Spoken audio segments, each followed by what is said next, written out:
దక్షిణామూర్తయే నమః. ఓంకారపీఠ సిద్ధాంతం బ్రహ్మ విద్యోపదేశిక శ్రీమన్నారాయణం సూర్యం సద్గురుభ్యో నమో నమః. యాజ్ఞవల్కం చ జనకం సుఖ సాందీపమీశ్వరం కృష్ణమర్జున సంయుక్తం ఉద్ధవం చ నమో నమః. బ్రహ్మానంద యోగీంద్రం రామానంద జ్ఞానేశ్వరః సహజానంద యోగీశ రామావధూత గురుం భజామి. అంబికా శివయోగీంద్రం వేమన యోగి సద్గురుం నిరంజన వెంకయార్య తిరువెంగళ గురుం భజే. శ్రీధర స్వామి యోగీంద్రం శివరామాఖ్య దీక్షితం కంబాలూరి అప్పబ్రహ్మం సద్గురుభ్యో నమో నమః. పరశురామ సీతారామ భాగవత కృష్ణ యోగినః పీల్కాన లక్ష్మణార్య సద్గురుభ్యో నమో నమః. బృహద్వాసిష్ట సిద్ధాంతం పూర్ణబోధోపదేశిక వెంకటేశ్వర యోగేంద్రం సద్గురుభ్యో నమో నమః. ఆత్మానాత్మమతీతమనిశం కేవలాత్మోపదేశిక వేముల రామయార్య యోగేంద్రం సద్గురుభ్యో నమో నమః. ప్రణవాతీతమగమ్యం పరా ప్రకృతిరహితం పరమచలోపదేశిక శ్రీరాజయాఖ్య గురుం భజే. శ్రీ బ్రహ్మ విద్యా సిద్ధాంతం అచల తత్వోపదేశిక శ్రీ నాగయార్య యోగేంద్రం సద్గురుభ్యో నమో నమః. ద్వయాత్మరహిత సిద్ధాంతం పరమ పురుష ప్రబోధక శ్రీ వివేకానంద సుబ్బయార్య సద్గురుభ్యో నమో నమః. క్షరాక్షరమతీతం చ అచల పూర్ణోపదేశిక పూర్ణానంద పుల్నయార్య సద్గురుభ్యో నమో నమః. అస్మద్గురు సమారంభం కృష్ణ సాందీప మధ్యమం ఓంకార పీఠ పర్యంతం వందే గురు పరంపరం. జై సద్గురు ప్రభు మహారాజ్ కు జై. గురు పరంపరముకు జై.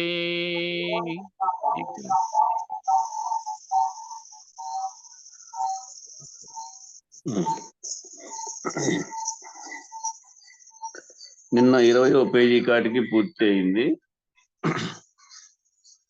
వచ్చిందే.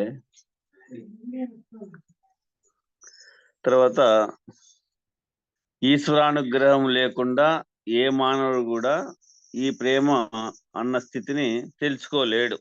అంటే 21వ పేజీ. హలో, 20వ పేజీలోనే ఫస్ట్ ఎత్తుకోవాలా. 20వ పేజీ 19వ పేజీ కాటికి అయిపోయింది. లాస్ట్ 20వ పేజీలో మొదలు పెట్టు.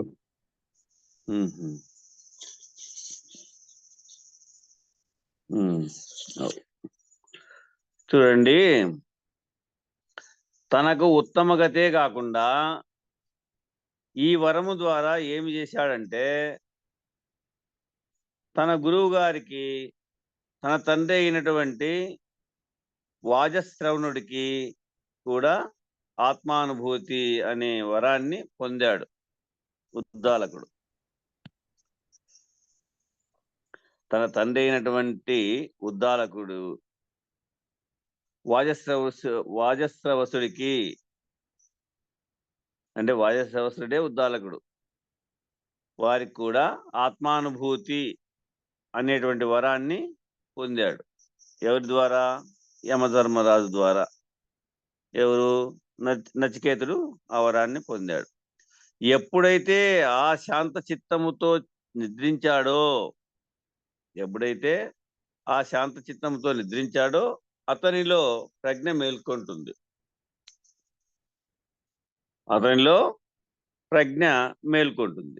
మనమందరము కూడా రోజువారీ నిద్రని ఇలా శాంత చిత్తముతో ఆచరించడము నేర్చుకోవాలి. మనమందరము కూడా రోజువారీ నిద్రని ఇలా శాంత చిత్తముతో ఆచరించడము నేర్చుకోవాలి. ప్రజ్ఞలో మేల్కొన్నవాడై స్వప్రకాశ స్థితిలో ఉండి, అటువంటి ప్రజ్ఞలో మేల్కొన్నటువంటి వాడై స్వప్రకాశ స్థితిలో ఉండి నిద్రలో మనము విశ్రాంతి తీసుకోవడము అభ్యాసం చేయాల. నిద్రలో మనము విశ్రాంతి తీసుకోవడము అభ్యాసం చేయాలి. అదే నిద్ర కాని నిద్ర, నిర్నిద్ర రూపంలో మనం నిద్రించాలి. అంటే జ్ఞాని యొక్క నిద్ర ఎట్లా? ప్రజ్ఞ మేల్కొన్నవాడై స్వప్రకాశ స్థితిలో ఉండి నిద్రలో మనము విశ్రాంతి తీసుకోవడము అభ్యాసం చేసుకోవాలి. ఆ రకమైనటువంటి మెలకువను కలిగి ఉన్నటువంటి నిద్రగా మనము నిద్రను స్వీకరించాలి. ఆ విధంగా ఉండేటువంటి మెలకువను కలిగినటువంటి నిద్రగా మనము నిద్రను స్వీకరించాలి. మన జ్ఞాని ఆ విధమైన నిద్రపోవాలి అనేటువంటి సలహా ఇస్తున్నారు ఇక్కడ. ఆ రకముగా మీరు తురీయములో ప్రవేశిస్తారన్నమాట. అట్లా విశ్రాంతి తీసుకున్నట్టుగా నిద్రపోతే మీరు తురీయములో ప్రవేశించినట్లు కలుగుతున్నారు, అక్కడ ప్రవేశిస్తారు. అటువంటి నిర్వానుభవము ద్వారా తాను తురీయ స్థితిలోనికి ప్రవేశిస్తాడు. అటువంటి నిర్వాణానుభవం ద్వారా తాను తురీయ స్థితిలోనికి ప్రవేశిస్తాడు. కాబట్టి శాంత చిత్తుడై నిద్రించడం అన్నటువంటి దాంట్లో, శాంత చిత్తుడై ఆ నిద్రించడము అన్నటువంటి దాంట్లో సూచనాప్రాయముగా నిర్వాణానుభవ స్థితిని సూచిస్తా ఉన్నాడు. సూచనాప్రాయంగా నిర్వాణానుభవ స్థితిని సూచిస్తున్నాడు. ఇది మనకిచ్చేటువంటి సలహా. ఇది సూచనాప్రాయంగా నిర్వాణానుభవ స్థితిని సూచిస్తున్నాడు. ఎప్పుడైతే ఒకసారి నీకు నిర్వాణ సుఖం లభించిందో, ఆ నిద్రకు ఆ రకంగా ఆ విశ్రాంతి తీసుకున్నటువంటి నిద్రకు నువ్వు అలవాటు పడినావో, నువ్వు వాటిని మెలకువలోను స్వప్నములోను పోగొట్టుకోవడానికి ఇష్టపడవుగా. మెలకువలో కానీ స్వప్నంలో కానీ పోగొట్టుకోవడానికి ఇష్టపడవు. వాటి అందే గమనము, వాటి అందే అలవర్చుకుంటావు. ఎవరైనా చూసారా ఇది నిర్నిద్ర అంటే నిద్రలో ఎల్లవేళలా గురువు చెప్పినటువంటి వాక్యాల పైన, గురువు సూచన పైన మెలకువతోనే నిద్రలేక పోయేటప్పుడు కూడా దాన్నే మనమున తలుచుకుంటూ దాంట్లోకి ఎప్పుడైతే పోతామో దాంట్లోనే నీవు సుషుప్తి అవస్థ దాంట్లోనే పొందుతావు. అంతేగాని నిర్నిద్ర అనేది కాదేడా, అది మొదటి మళ్ళా పై నుంచిరా. అంటే నిద్ర గాని నిద్ర అంటే నిర్నిద్ర అనేది కాదంటే, నిర్నిద్ర అనేది అని కాదనే మాటను నువ్వు చెప్పే మాట రెండు సమానమే.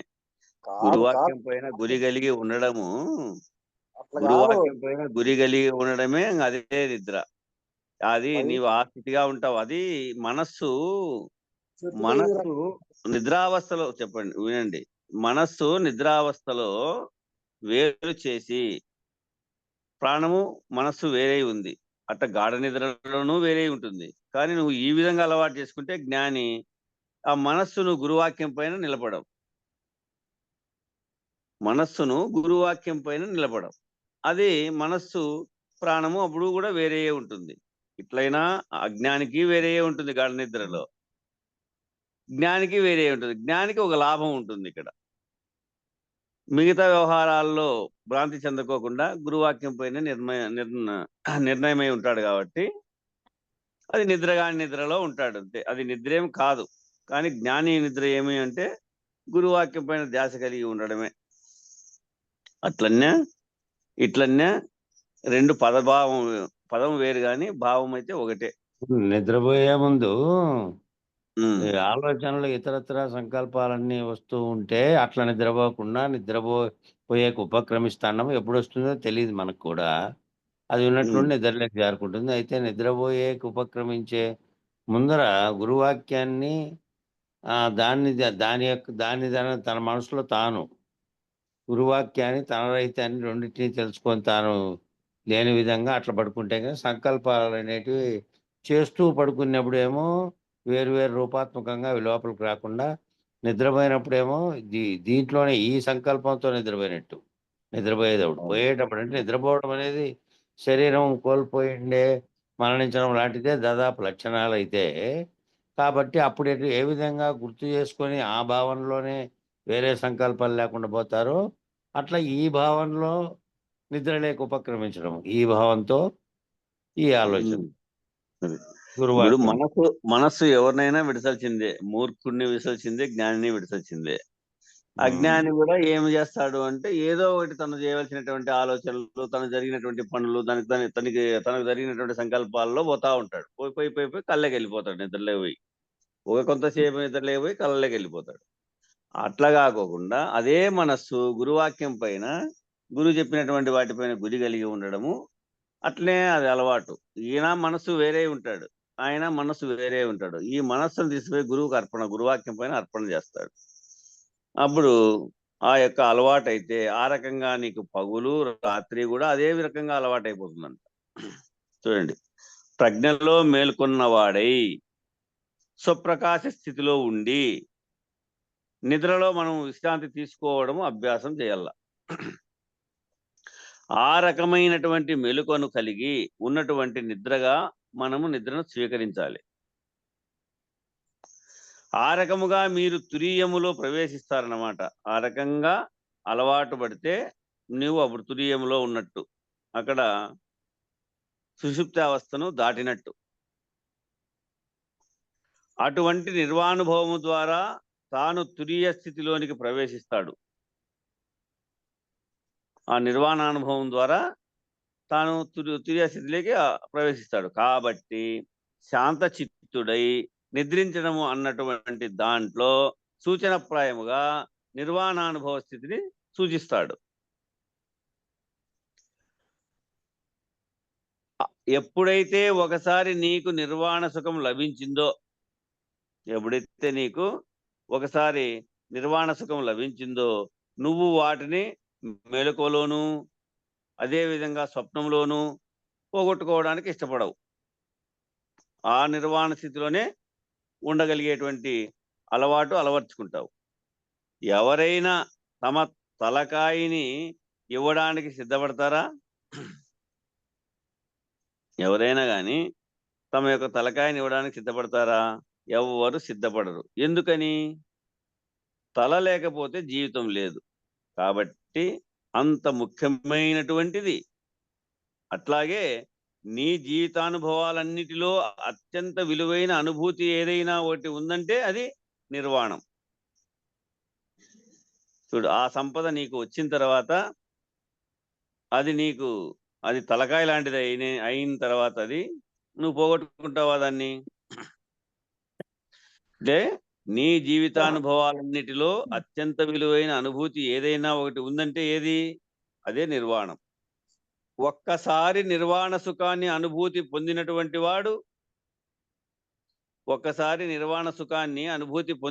వాడు మరలా ఎట్టి కష్ట పరంపర వచ్చినప్పటికీ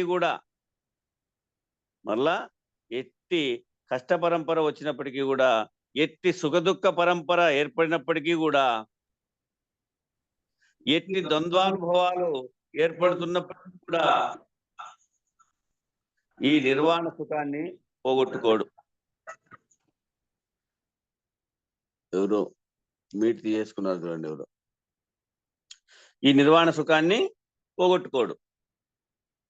జాగ్రత్త, స్వప్న, సుషుప్తులలో ప్రయత్నపూర్వకంగా నిర్వాణ సుఖాన్ని నిలబెట్టుకోవాలి. జాగ్రత్తలో కానీ, స్వప్నావస్థలో కానీ, సుషుప్తావస్థలో కానీ ప్రయత్నపూర్వకంగా నిర్వాణ సుఖాన్ని నిలబెట్టుకోవాలి. అన్ని సాధనలలో కల్లా ముఖ్య సాధన ఇదే. కాబట్టి ఈ శాంత చిత్తము ఎప్పుడైతే వచ్చేస్తుందో నీలో నిర్వాణ సుఖం ఏర్పడుతుంది. అప్పుడు ఈ శాంత చిత్తము ఎప్పుడైతే నీకు వచ్చేస్తుందో నీలో ఆ నిర్వాణ సుఖము ఏర్పడుతుంది. అట్టి నిర్వాణ సుఖమే ఆత్మ సాక్షాత్కార జ్ఞానానికి పునాది. చూడు, ఈ శాంత చిత్తం ఎప్పుడైతే నీకు వచ్చేస్తుందో, అలవడుతుందో నీలో ఆ నిర్వాణ సుఖం ఏర్పడుతుంది అనమాట.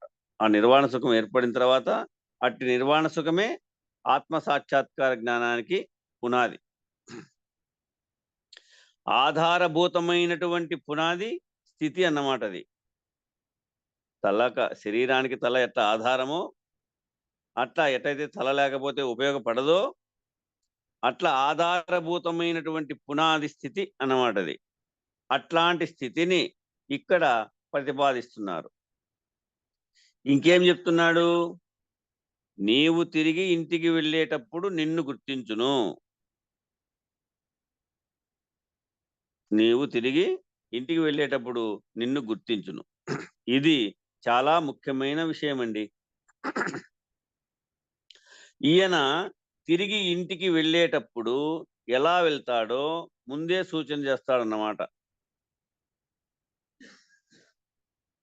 ఈయన తిరిగి ఇంటికి వెళ్ళేటప్పుడు ఎలా వెళ్తాడో ముందే సూచన చేస్తున్నాడు అనమాట. అంటే ఆత్మవిద్యను గ్రహించినటువంటి మహానుభావుడైనటువంటి నచికేతుడు, ఆ ఆత్మవిద్యను గ్రహించినటువంటి మహానుభావుడైనటువంటి నచికేతుడు ఆత్మనిష్టలో ఉండి తిరిగి వెళ్ళడం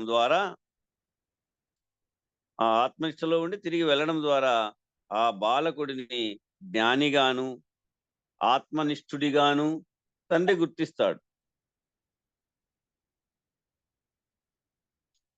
జ్ఞానిగాను ఆత్మనిష్ఠుడిగాను ఆ తండ్రి గుర్తిస్తాడు అనేటువంటి సూచనని ముందే చెప్తా ఉన్నాడు. ఇక్కడ ప్రేమ అన్న శబ్దాన్ని 2 సార్లు వేశారు. నీ యందు ఎట్టి ప్రేమతో ఉండెనో ముందు, తత్పూర్వము తండ్రి గారు నీ యందు ఎట్టి ప్రేమతో ఉండెనో అని ఒకసారి, కోపము లేక ప్రేమపూర్వకముగా నిన్ను ఆదరించును. ఆడంగోసారి వచ్చింది ప్రేమ అని. ఇక్కడ కోపము లేక ప్రేమపూర్వకముగా నిన్ను ఆదరించును అని రెండవసారి ఈ ప్రేమ అన్న శబ్దము విరివిగా వాడబడేటటువంటిది ఈ తత్వజ్ఞానంలోనే విరివిగా వాడబడినాడు ఈ ప్రేమ అనేటువంటి పదాన్ని. నిజానికి వ్యవహారికములో కూడా ఈ ప్రేమ శబ్దం వాడబడుతుంది. ఈ ప్రేమ అనేటువంటి శబ్దము వాడబడుతుంది. మనం వ్యవహారికంగా కూడా బాహ్య ప్రపంచంలో మనము నడిచేటువంటి ఈ వ్యవహారంలో కూడా ఈ ప్రేమ అనేటువంటి శబ్దము వాడబడుతోంది. ఈ ప్రేమ శబ్దము అంటే అహంకార మమకారం అనేటువంటి అభిమానంతో కూడుకొని వ్యవహరించే అనురాగం అనేటువంటి ప్రతిబింబం కూడా ఈ ప్రేమ వల్లనే కలుగుతా ఉంది. ఈ ప్రేమ అనేటువంటి శబ్దము అహంకారము మమకారం అనేటువంటి అభిమానంతో కూడుకొని వ్యవహరించేటువంటి అనురాగం అనేటువంటి ప్రతిబింబం కూడా ఈ ప్రేమ వల్లనే కలుగుతోంది. ఇప్పుడు అహంకారం ఒకరిపైన కోపము ఉంది అనుకోండి, ద్వేషం ఉంది అనుకోండి, నిత్యము వాటిపైనే ప్రేమ కలిగి ఉంటుంది. శత్రువు అయినా ఆ శత్రువు పైన ఎప్పుడు నిత్యం మదిలో ప్రేమ కలిగి ఉంటుంది. అభిమానం ఉంది అనుకోండి, అభిమానంతో కూడుకొని కూడా వ్యవహరించేటువంటి అనురాగము ఎప్పుడు వారిపైన ఆ ప్రేమ అనేటువంటి పదము ఆ శబ్దము కలిగి ఉంటుంది. ఆ విధంగా ఈ ప్రేమ వల్లనే కలుగుతా ఉంది. సర్వజీవుల ఎడల ఏర్పడుతున్నటువంటి అనురాగం అనేటటువంటి ప్రతిబంధకము ఏదైతే ఉందో, సర్వజీవుల ఎడల ఏర్పడుతున్నటువంటి ఆ అనురాగము అనేటువంటి ప్రతిబంధకము ఏదైతే ఉందో, ఆ ప్రతిబంధకము ఈ ప్రేమ యొక్క ప్రతిబింబమే. ప్రతి జీవిక పిపీలకాది బ్రహ్మపర్యంతమంతు కూడా అన్నిటి యందు కూడా ఈ అనురాగం అనేటువంటిది, ఆ ప్రతిబంధకము అనేటువంటిది ఏదైతే ఉందో అది ప్రతిబంధకము, ఆ ప్రతిబంధకము ఈ ప్రేమ యొక్క ప్రతిబింబమే. ఆ అనుభూతి, ఆ అనురాగము, ఆ యొక్క ప్రతిబంధకము. ఎట్లా అంటే ఉదాహరణగా కామమునకు అధిపతి మన్మధుడు. ఈ మన్మధుని చేతిలో 5 బాణాలు ఉంటాయి. ఆ పంచపుష్ప బాణుడు అంటారు ఆయన్ను. పంచపుష్ప బాణుడు అని అంటారు. ఆ పంచపుష్ప బాణుడు ఏమి చేస్తాడంటే ఆ పుష్ప బాణాలను ప్రయోగిస్తాడు. వాటి వలన కామ ప్రేరణ కలుగుతుంది, కోరిక కలుగుతుంది. ఆ కోరిక ప్రభావం చేత గుణధర్మాలు కలుగుతాయి.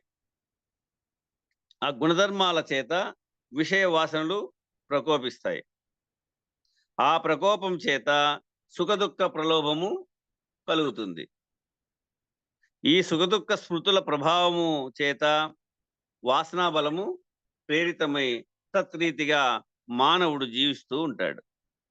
ఇది జీవభావంలో ఉన్నటువంటి ప్రతిబంధకం. ఈ ప్రతిబంధకాన్ని పోగొట్టాలి అంటే, ఇది జీవభావంలో ఉన్నటువంటి ప్రతిబంధకము మరి ఈ ప్రతిబంధకాన్ని పోగొట్టాలి అంటే అనురాగము అనేటటువంటి స్థితి నుంచి ప్రేమ అనేటటువంటి స్థితికి ఎదగాలి. అనురాగము అనేటువంటి స్థితి నుంచి ప్రేమ అనేటటువంటి స్థితికి ఎదగాలి.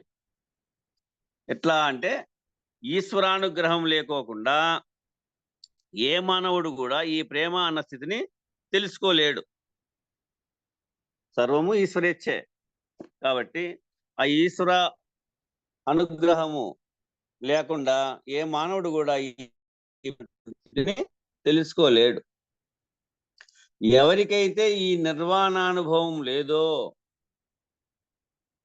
ఎవరికైతే ఈ నిర్వాణానుభవం లేదో వారికి ప్రేమ మృగతృష్ణ వంటిది. ఎవరికైతే ఈ నిర్వాణానుభవం లేదో వారికి ప్రేమ అనేది ఎట్లా అంటే మృగతృష్ణ వంటిది. అంటే అర్థం ఏమిటి? ఎండమావులో నీరు ఎంత సత్యమో జీవభావంలో కూడా ప్రేమ అంత సత్యం.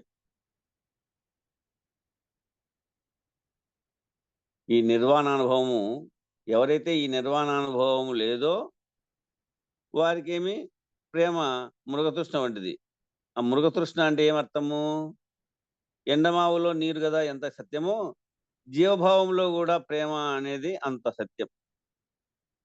ఆ ఎండమావులో నీళ్లు ఎంత నిజమో ఈ నీవు జీవితంలో జీవభావంలో కలిగేటువంటి ప్రేమ కూడా అంతే సత్యం.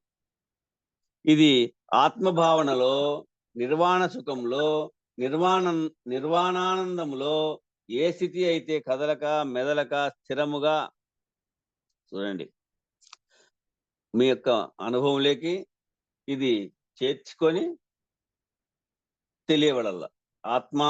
ఆత్మభావనలో, నిర్వాణ సుఖంలో, నిర్వాణానందములో ఏ స్థితి అయితే కదలక మెదలక స్థిరముగా సమముగా ద్వంద్వ ప్రకృతులకు లోబడకుండా ఉంటుందో దాని పేరే ప్రేమ. ఈ ప్రేమ చాలా విలువైనది. ఈ ప్రేమ చాలా రకాల విశాల భావనలతో విస్తృత అర్థముతో ప్రయోగించబడుతోంది.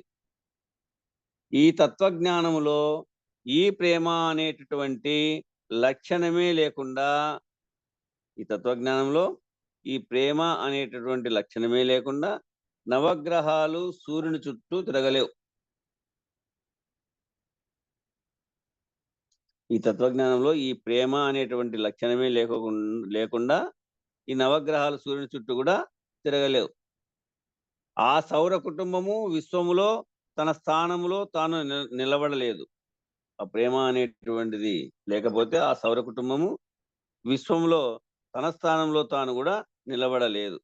ఈ విశ్వమంతా వ్యాపకమై దాని స్థానములలో వాటి పనులను నిర్వహించేది కూడా ఈ ప్రేమ వల్లనే. ఈ విశ్వమంతా వ్యాపకమై దాని యొక్క స్థానంలో వాటి పనులను ఏదైతే నిర్వహిస్తా ఉందో ఆ నిర్వహించేది కూడా ఈ ప్రేమ వల్లనే. కాబట్టి ఈ ప్రేమ విశ్వజనీనమైనది. ఈ ప్రేమ విశ్వానికంతా కూడా అది జనీనమైనది, పుట్టుకైనది. ఈ విశ్వవ్యాపకమైనది. అదంతా కూడా విశ్వమంతా వ్యాపించి ఉండేది ఈ ప్రేమ. కాబట్టి అటువంటి వ్యాపక ధర్మముతో కూడినటువంటి ప్రేమ అనేటటువంటి లక్షణాన్ని జీవభావంలోకి వచ్చేటప్పటికీ, ఆ జీవభావంలో వచ్చేటప్పటికి నేను ఒక వస్తువును ప్రేమించాను అనే అభిమానయుతమైనటువంటి అహంకార మమకార మిశ్రితముగా మానవుడు వినియోగించుకుంటున్నాడు. ఎప్పుడైతే ఈ జీవభావంలోకి వచ్చినావో అటువంటి లక్ష్యాన్ని, ఆ ప్రేమ అనేటువంటి లక్ష్యాన్ని దిగజార్చుకున్నావు. ఎట్లా? ఈ జీవభావంలోకి వచ్చేటప్పటికి నేను ఒక వస్తువును ప్రేమించాను, నాకు ఆ వస్తువు అంటే ఇష్టము, నాకు ఆ ఆహారం అంటే ఇష్టము, నాకు ఆ దుస్తులంటే ఇష్టము, వాటిపైన ప్రేమించడం అనేటువంటి, నాకు ఆ కొడుకు అంటే ఇష్టము, నాకు ఆ కూతురు అంటే ఇష్టము, ఇటువంటి ఇష్టాలు పెంచుకున్నావు. నేనొక వస్తువును ప్రేమించాను అనేటువంటి అభిమానయుతమైనటువంటి అహంకార మమకార ఈ మమకారం ఏర్పడి అవి అహంకారము మమకారము మిశ్రితముగా అంటే కూడికగా రెండు కూడికగా మానవుడు వినియోగించుకుంటున్నాడు. తత్ప్రభావం చేత ఆ యొక్క ప్రభావం చేత అది ప్రతిబంధకమైతా ఉంది. ఆ ప్రతిబంధకమై అనురాగమై మమకారాన్ని బలవత్తరముగా ప్రేరేపిస్తా ఉంది. అమ్మ అనురాగమై అదే మమకారాన్ని బలవత్తరముగా ప్రేరేపిస్తా ఉంది. అక్కడే భ్రాంతి అనేది నిర్ణయం. అట్ట భ్రాంతిలో ఇరుక్కుపోతుంది ఇది. తత్ప్రభావం చేత ఆ వస్తువు కనబడకపోయినా నాకు ఏ వస్తువు మీద అయితే నీకు ధ్యాస ఉందో ఏ వస్తువు మీద అయితే నీకు ఆ అభిమానము కలిగి ఉందో ఆ వస్తువు కనబడకపోతే ఆ మనిషి కనబడకపోయినా నువ్వు ఎవరైతే అభిమానిస్తున్నటువంటి మనిషి కనబడకపోయినా అది ప్రతిబంధకం అయిపోయింది నీకు. లేదా తత్స్మృతి ప్రభావము చేత అయినా సరే నీ మదిలో అయినా కానీ తత్స్మృతి నీ మదిలో కానీ ఆ ప్రభావం చేత అయినా సరే నీవు దుఃఖాన్ని పొందుతావు. బయట పొందలేకపోయినా లోపల ఆ వేదన ఆ వస్తువు కనపడలేదే ఆడబెట్టింది కదా ఎక్కడ పోయింది ఏమి అనేటువంటి నీ మదిలో నీ యొక్క స్మృతిలో కూడా ఆ ప్రభావం చేత అయినా కానీ నువ్వు దుఃఖాన్ని అయితే పొందుతావు. ఈ రకముగా అనురాగం అనేది ప్రతిబంధకమై కూర్చుంటుంది. అనురాగం అనేది నీకు అది ప్రతిబంధకమే కూర్చుంటుంది. కాబట్టి మానవులందరూ కూడా తప్పక ప్రయత్నించి ఈ అనురాగ బంధ విముక్తులు అవ్వాలి. ఈ అనురాగం నుంచి ఈ బంధం నుంచి విముక్తి కావాలి. ఆ విముక్తులై తప్పనిసరిగా ప్రేమ భావముతో మానవులందరూ సమత్వాభావముతో వ్యవహరించాలి. ఈ పదం ప్రేమ భావము అనేటువంటి పదం సత్యసాయి బాబా వాళ్ళ దగ్గర మనం వింటూనే ఉన్నాం పిల్లప్పటి నుంచి. ఈ ప్రేమ యొక్క విశిష్టత ఇంతుందని ఈ విధంగా తెలుసుకుంటా ఉన్నాం. ప్రేమ భావముతో మానవులందరూ కూడా సమత్వ భావంతో వ్యవహరించాలి. వైరం లేకుండా ఉండాలి, ద్వేషం లేకుండా ఉండాలి, ఒకరిపైన ఒకరు వైరం లేకుండా ఉండాలి, ద్వేషం లేకుండా ఉండాలి. రాగద్వేషాలు అనేటువంటి ద్వంద్వ ప్రకృతి నుంచి విముక్తులవ్వాలి. ఈ ప్రేమ రాగద్వేషములకు అతీతమై ఉంటుంది. ఇక్కడ కోరిక అనేటువంటిది కానీ ద్వేషం అనేటువంటిది కానీ రెండూ లేకుండా వీటికన్నిటికీ అతీతంగా ఉంటుంది ఈ ప్రేమ అనేటువంటిది. అది రాగమును సూచించదు, ద్వేషము సూచించదు.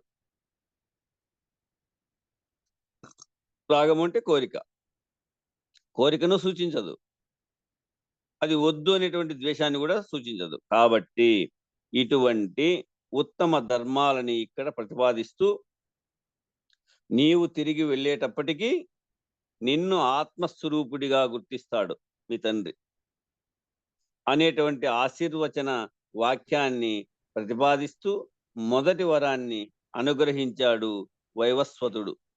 ఎవరికి? నచికేతునకు. ఇప్పుడు రెండవ వరం.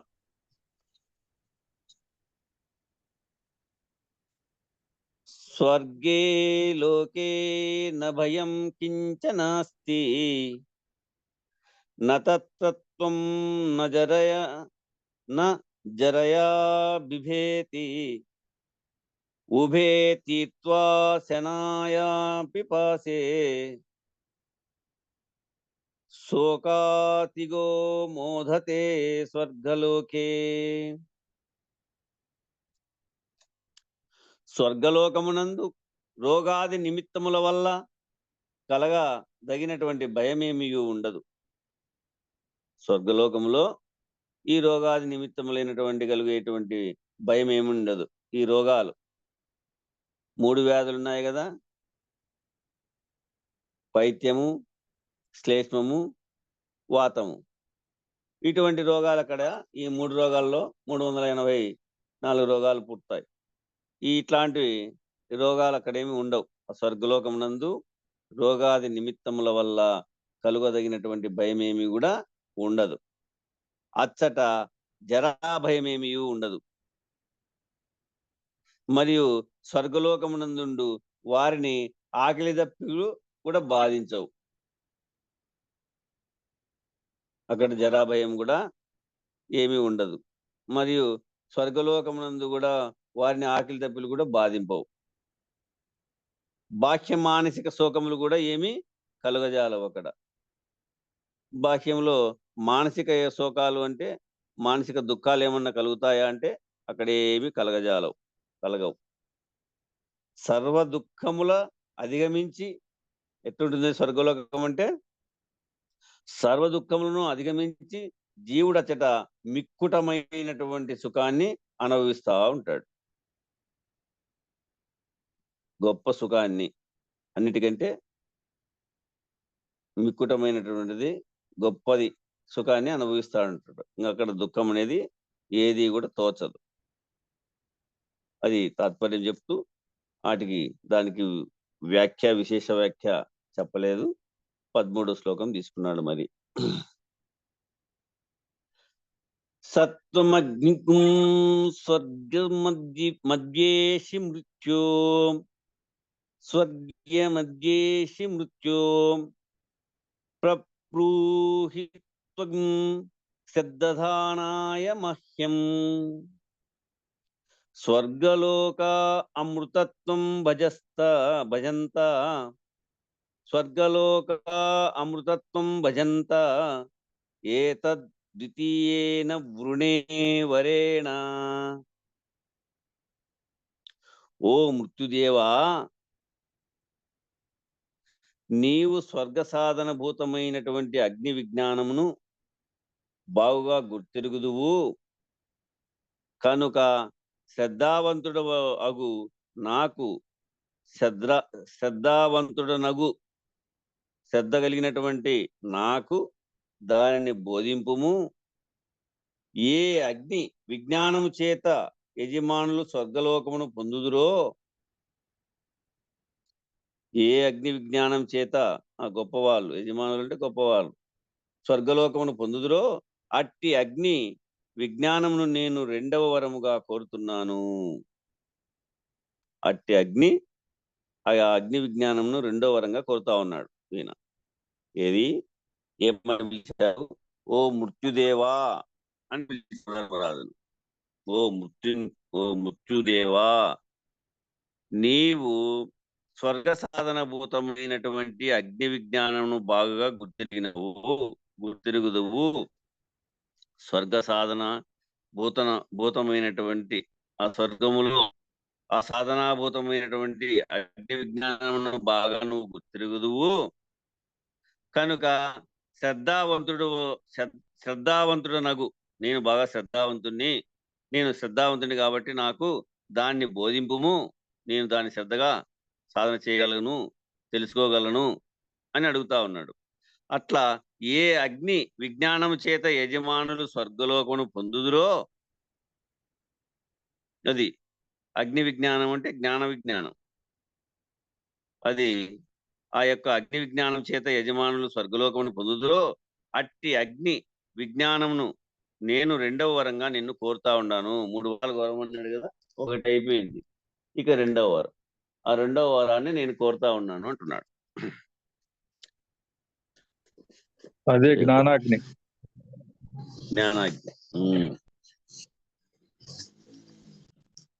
ఆ 2వ వరాన్ని కోరేటప్పుడు ఇక్కడ వ్యాఖ్య చెప్తా ఉన్నారు. పేపర్ తిప్పేసుకుంటున్నాను. ఈ వ్యాఖ్య, నచికేతుడు 2వ వరము ఇట్లు అడుగుతున్నాడు. నచికేతుడు ఈ 2వ వరము ఈ విధంగా అడుగుతున్నాడు. స్వర్గలోకమున భయం ఉండదు, మృత్యువు, ముసలితనము, ఆకలి దప్పికలు మొదలగు ద్వంద్వములు ఉండవు, ద్వంద్వం అనేది ఉండదు. అందుచేత స్వర్గములో నుండేటువంటి వారు సుఖమును అనుభవింతులని వింటున్నాం మనం. ఇది మామూలుగా స్వర్గంలో ఉండే వాళ్ళకి సుఖంగా ఉన్నారన్నట్లు అది మనము వింటా ఉన్నాం. ఆ అనుభవాన్ని వింటానే ఉన్నాం. వాళ్ళు స్వర్గంలో ఉన్నటువంటి వాళ్ళు సుఖిస్తారు అనేటువంటి విషయాన్ని. కాబట్టి ఓ యమధర్మరాజా, ఏ బాధలు లేక సుఖముగా నుండి స్వర్గప్రాప్తికి సాధనమై అగ్ని విద్యను నీవు ఆ సాధనమైనటువంటి అగ్ని విద్యను నీవు బాగుగా ఎరుగుదువు, నీకు బాగా తెలుసు అగ్ని విద్య. కాబట్టి శ్రద్ధావంతుడనైనటువంటి నాకు అగ్ని విద్యను ఉపదేశింపుము. ఏ అగ్ని చయనమును ఆచరించిన యజమానులు, ఎవరైతే ఆ అగ్ని చయనమును ఆచరించినటువంటి యజమానులు ఉన్నారో వాళ్ళకందరికీ కూడా జరామరణములు లేక సుఖమును అనుభవిస్తారు. జన్మించేది మరణించేది లేకోకుండా సుఖాన్ని అనుభవింతురో, దేవత్వమును పొందుదురో, అట్టి అగ్ని చయన విద్యను 2వ వరముగా కోరుచున్నాను. అట్టి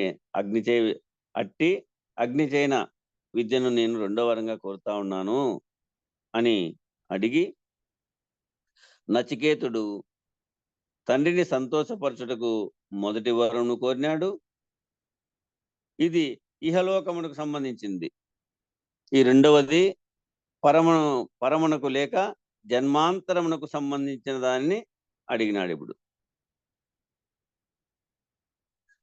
ఆయన స్వార్థంగా ఒకటి కూడా లేదు చూడండి. ఇది ఇహం, ఈ లోక కళ్యాణం కోసం అడిగినాడు. ఇది ఇహలోకమునకు సంబంధించింది కాబట్టి, ఇక 2వది పరమునకు లేక జన్మాంతరమునకు సంబంధించిన దాన్ని అడిగినాడు. ఇప్పుడు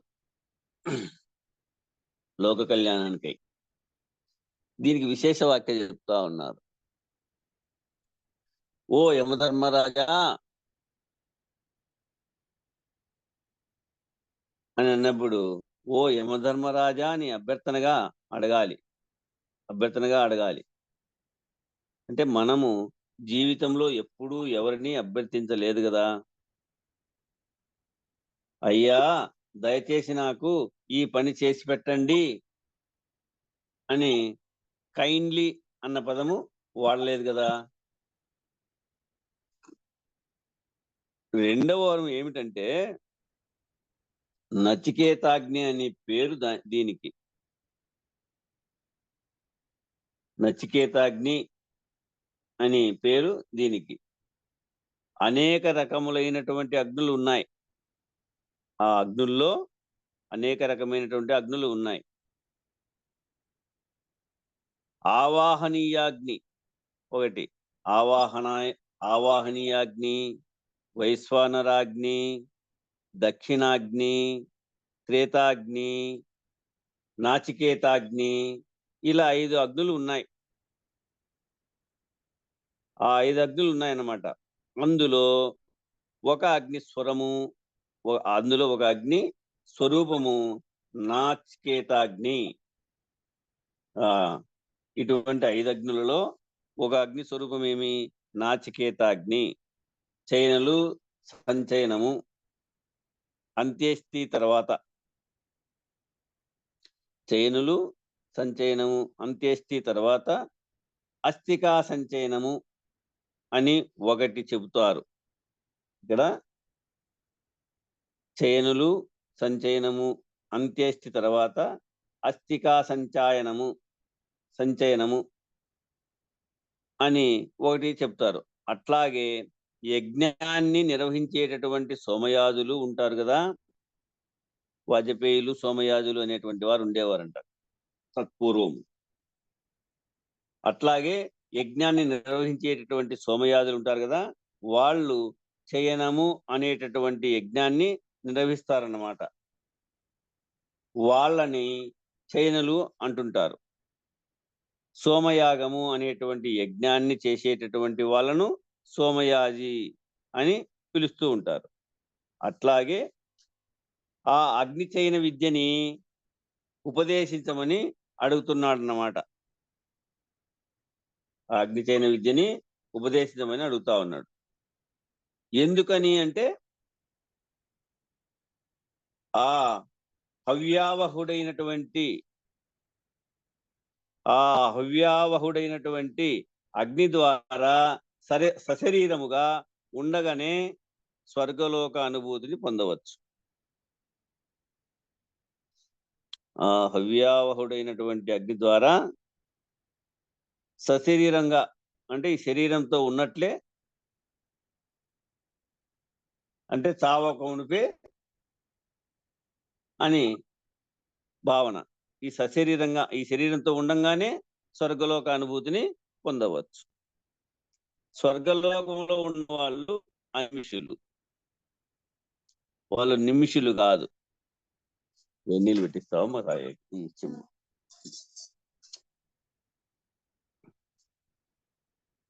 వీళ్ళు సీను ఏమంటున్నాడు? అగ్నిచేన విద్యను ఉపదేశించమని అడుగుతున్నారు కదా. ఎందుకని అంటే ఆ హవ్యావహనుడైనటువంటి అగ్ని ద్వారా సశరీరముగా ఉండంగానే స్వర్గలోకాన్ని అనుభూతిని పొందవచ్చు. స్వర్గలోకంలో ఉన్న వాళ్ళు అనిమిషులు అన్నమాట, నిమిషులు కాదు. ఆ అనిమిషులు అవ్వడం వల్ల వాళ్ళకి ఆకలి దప్పికలు లేవు. ఆ అనిమిషముడము అంటే అనిమిషుడులు అవడం వల్ల, అక్కడ నిమిషులు కాకోకుండా అనిమిషుడులు అవ్వడం వల్ల వాళ్ళకి ఆకలి దప్పికలు లేవు. అక్కడ ముసలితనము లేదు, అక్కడ జరామరణములు లేవు, అంటే జన్మించేది మరణించేది లేవు. కానీ ఉపాధిని విడిచిపెట్టవలసినటువంటి ఆగత్యము ఉంది అక్కడ. కానీ ఉపాధిని విడిచిపెట్టవలసినటువంటి ఆగత్యం అయితే ఉంది. క్షీణే పుణ్యే మత్స్యలోకే విశంతి. వాళ్ళు ఈ అగ్ని విద్య ద్వారా ఆ స్వర్గలోకాన్ని అధిరోహిస్తారన్నమాట. అలాంటి అగ్ని విద్యని బోధించమని అడుగుతా ఉన్నాడు నచికేతుడు. వాళ్ళు ఈ అగ్ని విద్య ద్వారా స్వర్గలోకాన్ని అధిరోహిస్తారన్నమాట. అలాంటి అగ్ని విద్యని బోధించమని అడుగుతా ఉన్నాడు.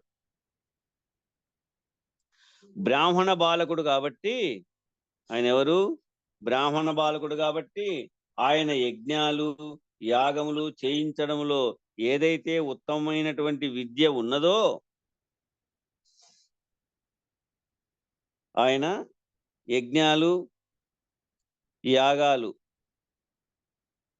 చేయించే దాంట్లో ఏదైతే ఉత్తమమైనటువంటి విద్య ఉందో, అన్ని విద్యల కంటే ఉత్తమమైన విద్య ఆ యజ్ఞయాగాలు చేసేటువంటి విద్యల్లో ఏదైతే ఉత్తమమైనటువంటి విద్య ఉందో, ఏ అగ్ని చయనము ఆచరించిన యజమానులు జరామరణములు లేకుండా సుఖమును అనుభవింతురో, ఏ అగ్ని చయనము ఆచరించినటువంటి వాళ్ళు ఆ యజమానులు ఈ జనమరణ ప్రవాహం లేకోకుండా సుఖాన్ని ఎట్లయితే అనుభవిస్తారో, దివ్యత్వమును పొందుతారో, అట్టి అగ్ని చయన విద్యను 2వ వరములుగా అడిగినాడు. కాబట్టి దీనివల్ల అతని ఆకాంక్ష ఏమని తెలుస్తుంది? దీనివల్ల అతని ఆకాంక్ష ఏమని తెలుస్తుంది? 2వ వరం ద్వారా జరామరణములను, ముసలితనాన్ని, మరణాన్ని జయించాలి, అవతలికి వెళ్ళాలి, అధిగమించాలి అనేటువంటి లక్ష్యముతో ఈ వరాన్ని అడిగినాడు నచికేతుడు. ఈ నచికేతుడు ఏ రకమైనటువంటి ఉత్తమమైనటువంటి లక్ష్యాలను కలిగి ఉన్నాడో చూడండి. ఏ ఉత్తమమైనటువంటి లక్ష్యాలను కలిగి ఉన్నాడో ఆ 2వ వరము మనకి బోధిస్తా ఉంది. ఆ 2వ వరం అడగడం వల్ల మనకు ఏ రకమైనటువంటి స్థితిలో ఉన్నాడో, ఎంత ఉత్తమమైనటువంటి స్థితిలో ఉన్నాడో లోక కళ్యాణం కోసమే అడిగినటువంటి ప్రశ్నగా ఉంది మనకు. ఆయన కోరిక ఇప్పుడు ఎట్లయితే పార్వతీదేవి ఈశ్వరుని అడిగిందో ప్రశ్న లోక కళ్యాణం కోసమై, ఆ విధంగా ఇది కూడా నచికేత కూడా లోక కళ్యాణం కోసమే 2వ ప్రశ్న కూడా అడిగినాడు. కొద్దిగా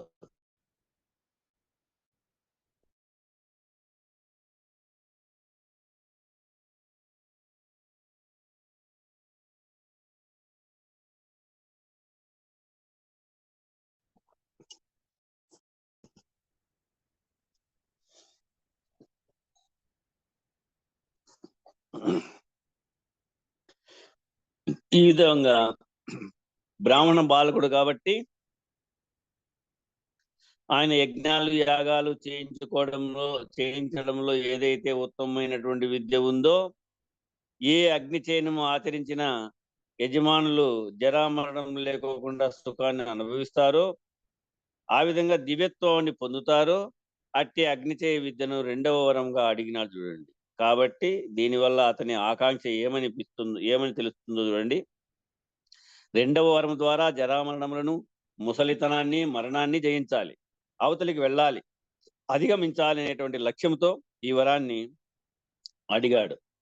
నచికేతుడు ఏ రకమైనటువంటి ఉత్తమమైనటువంటి లక్ష్యాలను కలిగి ఉన్నాడో మనకు ఈ 2వ వరం అడగడం వల్లనే మనకు అర్థమవుతా ఉంది, అంటే బోధింపబడతా ఉంది. ఎట్లా అంటే అది ఐహికమా పరమా అనేది మనము తెలుసుకుంటాం. అది ఐహికమా పరమా అనేది మనం తెలుసుకుంటాం. అయితే ఈ రకమైనటువంటి కోరికలు సాధారణమైన వాళ్లకు కలుగుతున్నాయా? మనం ఇంతగా బోధ చెప్తా ఉంటాం, ఇటువంటి ప్రశ్న వాళ్ళ దగ్గర ఎవరి దగ్గర కలుగుతా ఉందా? ఈ రకమైనటువంటి కోరికలు మామూలుగా సాధారణంగా ఉండేటువంటి మనకు ఏమైనా కలుగుతా ఉన్నాయా అంటే, ఇహలోక సంగతులను దేన్ని కూడా ఆయన అడగడం లేదు. చూడండి, ఇహంలో అనుభవించాల్సినటువంటి అనుభవము, ఇహంలో కావాల్సినటువంటి సుఖము, ఇహంలో కావాల్సినటువంటి ఏదైనా కోరిక అడుగుతున్నాడా? అడగలే. ఇట్లా ఇక్కడ 14వ శ్లోకం కూడా అందుతా ఉంది. ప్రతే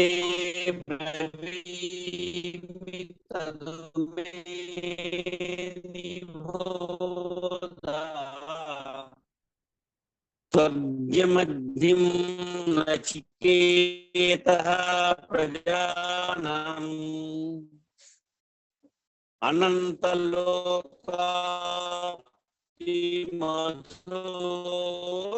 ప్రతిష్ఠా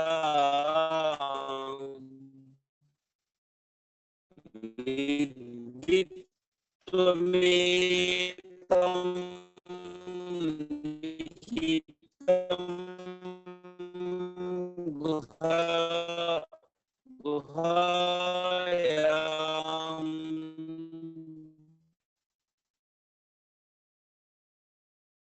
ఓ నచికేతా,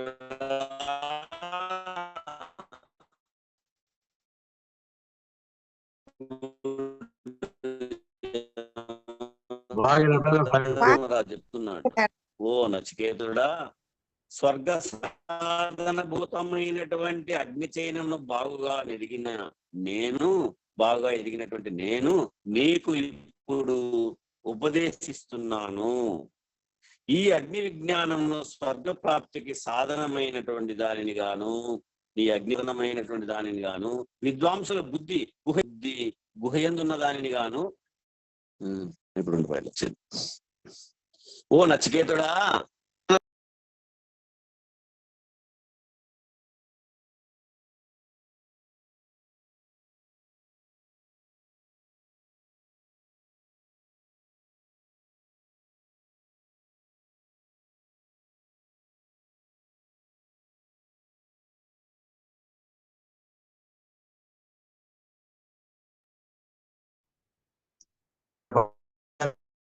అన్నా అది టవర్ కట్ అయిపోయి మీట్లో పోతుంది. అది టవర్ కట్ అయిపోయింది పూర్తి. ఓ నచికేతుడా, స్వర్గ సాధన భూతమైనటువంటి అగ్ని చైనమును బాగుగా ఎరిగినటువంటి నేను నీకు ఇప్పుడు ఉపదేశించుతున్నాను. ఈ అగ్ని విజ్ఞానమును స్వర్గ ప్రాప్తికి సాధనమైనటువంటి దానినిగా, విద్వాంసుల బుద్ధి గుహయందున్న దానిని గాను తెలుసుకొనుము. ఇప్పుడు వినపడిందా?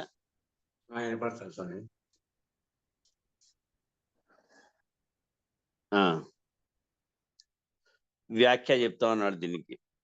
ఓ నచికేతా, స్వర్గ సాధనముగు అగ్ని విద్యను బాగా తెలిసిన నేను నీకు చెబుతున్నాను.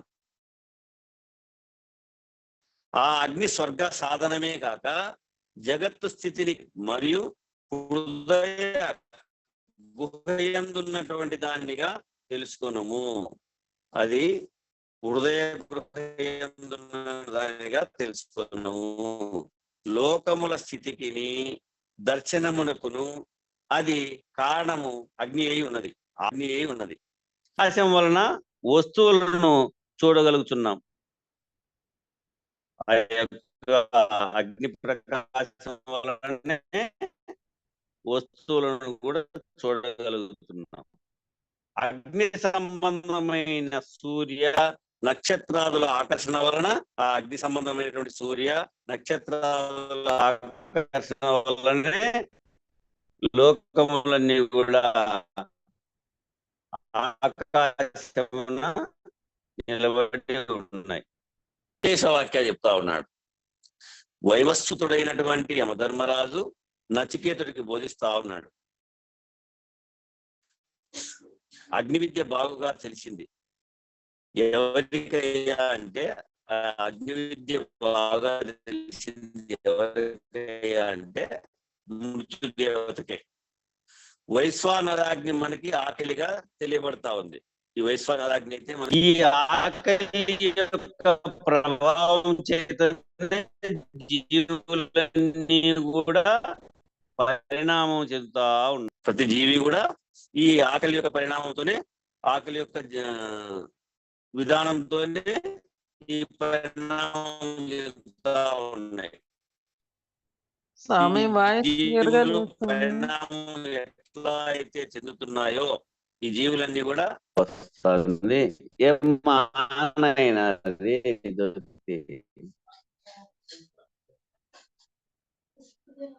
అది ఆయన అది స్వామి ఉరివే అర్థం కాలేదు స్వామి. సరే ఏందో గరి గరి అంటాను.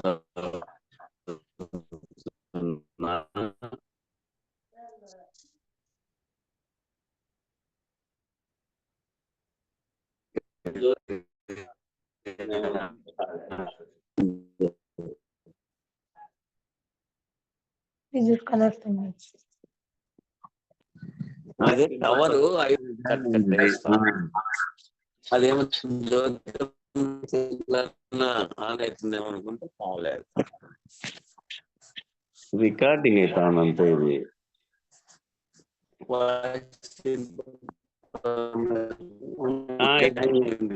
మీకు దీనివల్ల వినపడుతుంది కదనా? ఓ నచికేత, అది మీట్లో పెట్టండి, వినపడలేదు. ఓ నచికేత, స్వర్గ సాధనముగు అగ్ని విద్యను బాగుగా తెలిసిన నేను నీవు చెప్తున్నాను, నీకు చెప్తున్నా. ఓ వినపడతా ఉందమ్మా ఇప్పుడు?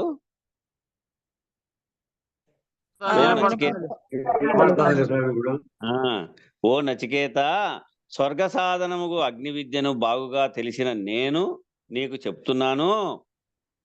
ఆ అగ్నిని స్వర్గ సాధనమే కాక జగస్థితికి కారణమవుతున్నది మరియు హృదయ గుహయందున్నటువంటి దానినిగా తెలుసుకొనుము. ఇన్ని హృదయ గుహయందున్న దానినిగా తెలుసుకొనుము. లోకముల స్థితికిని దర్శనమునకును ఆది కారణము, ఈ లోకముల యొక్క స్థితికిని దర్శనానికి ఆది కారణము అగ్ని అయి ఉంది. అగ్ని ప్రకాశం వలన వస్తువులను చూడగలుగుతున్నాను. ఆ అగ్ని ప్రకాశం వలనే కూడా వస్తువులను చూడగలుగుతున్నాము. అగ్ని సంబంధమైన సూర్య నక్షత్రాదుల ఆకర్షణ వలన లోకములు ఆకాశంలో నిలబడతా ఉన్నాయి అని వ్యాఖ్య చెబుతూ దీన్ని విశేష వ్యాఖ్యగా చెప్తా ఉన్నాడు. చూడండి, విశేష వ్యాఖ్య ఏమంటే వైవస్వతుడైనటువంటి యమధర్మరాజు నచికేతుడికి బోధిస్తా ఉన్నాడు. అగ్ని విద్య బాగుగా తెలిసింది ఎవరికయ్యా అంటే మృత్యుదేవతకే. ఆ అగ్ని విద్య ఎవరికప్ప బాగా తెలిసింది అంటే మృత్యుదేవతకే. వైశ్వానరాగ్ని మనకి ఆకలిగా తెలియబడతా ఉంది. మనకి ఇక్కడ వైశ్వానరాగ్ని ఎట్లుంది? ఆకలి, మనకు ఆకలిగా తెలియబడుతుంది. మనకు ఈ విష్ణువు ఉన్నటువంటి స్థానంలో ఈ ఆకలి యొక్క ప్రభావం చేతనే జీవులన్నీ కూడా పరిణామం చెందుతా ఉన్నాయి. జీవులు పరిణామం ఎట్లా అయితే చెందుతున్నాయో ఆ పరిణామంలో భాగమే కదా మృత్యువు. జీవులు ఎట్లయితే పరిణామం ఎట్లా చెందుతా ఉన్నాయో ఆ పరిణామంలో భాగమే కదా మృత్యువు. అంటే కాబట్టి జనన కాలములో ప్రసూతి వాయువును ప్రేరేపించేటటువంటి జఠరాగ్ని ఏదైతే ఉందో, శిశువు జన్మించేటప్పుడు అంటే ప్రసూతి వాయువును ప్రేరేపించేటటువంటి జఠరాగ్ని ఏదైతే ఉందో, మృత్యుకాలంలో కూడా అదే జఠరాగ్ని శరీరం అంతా వ్యాపిస్తుంది. ఆ జన్మకు వచ్చేటప్పుడు ఆ వాయువు తన్ని ఎట్లా నెట్టేయబడతా ఉందో, తల్లి గర్భంలో ఉన్నటువంటి ఆ ప్రసూతి వాయువును ప్రేరేపించేటటువంటి జఠరాగ్ని ఏదైతే ఉందో ఆ అగ్ని ప్రబలించి నెట్టేయబడతా ఉంది. అట్లా మృత్యుకాలంలో కూడా ఎట్లయితే పుట్టేకి కారణమై ఉందో అది మరణించే కాలంలో కూడా అదే జఠరాగ్ని శరీరం అంతా వ్యాపిస్తుంది. శరీరం అంతా వ్యాపించి దాని యొక్క దహనానికి కారణమవుతుంది. కాబట్టి దీనికి దేహం అని పేరు. దహనానికి కారణమయ్యేటువంటి విధానం కాబట్టి దీనికి దేహం అని పేరు. దేహము అంటే దహ్యతి ఇతి దేహ. దేహం అంటే ఏమర్థము? దహ్యతి ఇతి దేహ అంటే దహించబడినది ఏదో అది ఏ దేహము. దహించబడినది ఏదో అది ఏ దేహము. అందుకే గురువు గారు దహించబడ్డాడు, కాల్చేయమన్నాడు శరీరాన్ని. వాలిత్రోవలోనే వెంకటాచలం గారు కూడా అట్లా దహించబడినది ఏదో అది ఏ దేహము. ఎప్పుడు దహించబడుతున్నది అంటే నిత్యము దహించబడుతున్నది. అది ఎప్పుడు దహించబడతా ఉంది అంటే నిత్యము దహించబడుతున్నది. దీనికే ఇంకొక పేరేమిటంటే ప్రాణాగ్ని. దీనికి ఇంకొక పేరేమిటి అంటే ప్రాణాగ్ని. ప్రాణము ద్వారా పోషించబడుతున్నటువంటి అగ్ని, ప్రాణం ద్వారా పోషించబడేటువంటి అగ్ని. చివరికి కడపటికి పతనమయ్యేది కూడా ఆ ప్రాణములే. చివరికి కడపటికి కూడా పతనమయ్యేది కూడా ఆ ప్రాణములే. ఏ కట్టెల చేతైతే ఈ అగ్ని మండించబడుతున్నదో కదా, యజ్ఞంలో అనేకమైనటువంటి కట్టెలు వేసావు. అట్లా ఏ కట్టెల చేతైతే ఈ అగ్ని మండించబడుతున్నదో ఆ కట్టెలన్నీ కూడా దగ్ధమైపోతున్నాయన్నమాట. ఆ కట్టెలన్నీ కూడా దగ్ధమైపోతాయి అన్నమాట. కాబట్టి చిట్ట చివరికి పతనం చెందేది ప్రాణములే. కాబట్టి ఈ ప్రాణములను పతనము చెందించటంలో బహుకుశలత కలిగినటువంటి వైవస్వతుడు ఈ ప్రాణాలన్నిటినీ కూడా పతనము చెందించడంలో బహుకుశలత కలిగినటువంటి వాడెవరు? యమధర్మరాజు అనే వైవస్వతుడు అంటారు ఆయన. ఆయనకు అది ఆనందమైనటువంటి విద్య, బాగా అనుభవమైనటువంటి విద్య. చూడండి, ఎప్పుడు దహించబడుతున్నది అన్నమాట దేహము. ఇట్లా ఏ కట్టెల చేతైతే ఈ అగ్ని మండించబడతా ఉందో ఆ కట్టెలన్నీ పోతాయన్నమాట. కాబట్టి చిట్ట చివరికి పతనం చెందేది ప్రాణాలే. కాబట్టి ఈ ప్రాణములను పతనము చెందించడంలో బహుకుశలత కలిగినటువంటి వాడు ఎవరు అంటే వైవస్వతుడు. ఈ జీవి యొక్క ప్రాణ పతనమునకై, దేహ పతనమునకైనా, ఈ జీవి యొక్క ప్రాణ పతనమునకైనా దేహ పతనమునకైనా కారణభూతుడైనటువంటి వైవస్వతుడు అగ్ని విద్య బాగా తెలిసినటువంటి వాడు. ఈ జీవి యొక్క ప్రాణ పతనానికైనా సరే లేదు దేహం తీసిపోయి అగ్నిలోకి వేసి కాలుతా ఉన్నారు కదా, దేహ పతనానికైనా సరే కారణభూతుడైనటువంటి వైవస్వతుడు అగ్ని విద్య బాగా తెలిసినటువంటి వాడు. నిరంతరాయముగా ఈ సృష్టి యందు జరపబడుతున్నటువంటి పంచయజ్ఞములు, పంచ అగ్నిభూతముల యొక్క సమావిష్టమైనటువంటి పంచీకరణతో ఆ అగ్ని పంచకాన్ని బాగా ఎరిగినటువంటి వారు ఎవరయ్యా అంటే, ఈ విద్యను బాగా ఎరిగినటువంటి వారు ఎవరయ్యా అంటే వైవస్వతుడు. ఈ సృష్టి యందు జరపబడుతున్నటువంటి పంచయజ్ఞములు, పైన చెప్పే కదా పంచయజ్ఞాలు 5.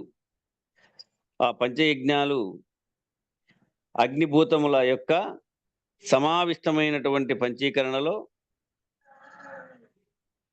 ఆ అగ్ని పంచకాన్ని బాగుగా ఎరిగినటువంటి వారు ఎవరయ్యా అంటే వైవస్వతుడు. కాబట్టి సాంఖ్యయోగములో ఉన్నటువంటి, సాంఖ్య విచారణలో ఉన్నటువంటి అగ్ని పంచకం గురించి ఎవరైనా చెప్తారా?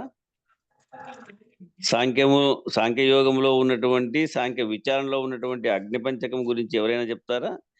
ఆకాశ పంచకములో అంతరేంద్రియాలు ఉంటాయి. వాయు పంచకములు ఏమో ప్రాణ, అపాన, వ్యాన, సమాన, ఉదాన వాయువులు ఉంటాయి. అగ్ని పంచకములు ఏమో జ్ఞానేంద్రియాలు ఉంటాయి. స్తోత్రము, త్వక్కు, చక్షువు, జిహ్వ, గ్రాణము అని కదా. ఈ 5 జ్ఞానేంద్రియాలు అగ్ని పంచకంలో ఉన్నాయన్నమాట. ఈ 5 జ్ఞానేంద్రియాలు అగ్ని పంచకంలో ఉన్నాయి. అందువలనే అవి జ్ఞానాన్ని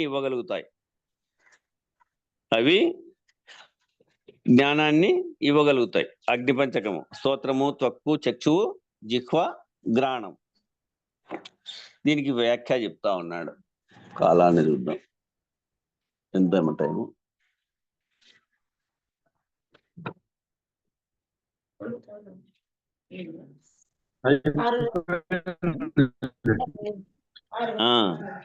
ఈ వ్యాఖ్య నుంచి రేపు విచారిద్దాము. వీటికి పేపర్ వాటికి సరిపోతుంది.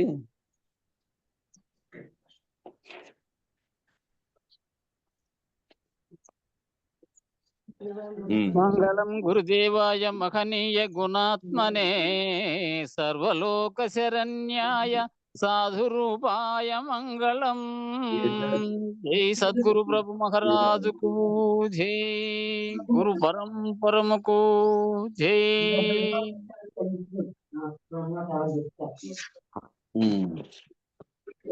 జై గురు.